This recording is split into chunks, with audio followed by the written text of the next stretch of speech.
Winston Churchill's speech, Blood, Sweat, and Tears, took place May 13th, 1940. He was born into a rich and famous family November 30th, 1874, and passed away January 24th, 1960 of a stroke. His speech was given to the House of Commons to the British Parliament.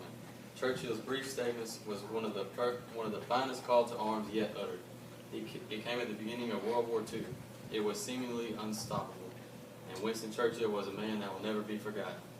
Winston Churchill's Blood, Sweat, and Tears speech was delivered at the beginning of World War II. At this time, Adolf Hitler and his armies were roaming across Europe. This was a hard time across the country because Hitler was killing so many innocent people. After World War II was over, all this cruelty had stopped. The Blood, Sweat, and Tears speech was unstoppable.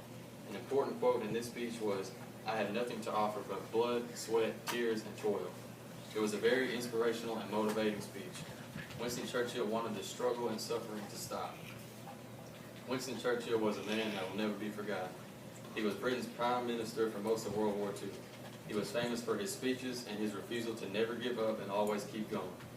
For a time, he was known as the most famous man in Britain. Winston Churchill's Blood, Sweat, and Tears speech will always be forgotten. It was one of the most important speeches in history. Winston Churchill was a famous man who never gave in. It was delivered at the beginning of World War II. It was unstoppable, and it will never be forgotten.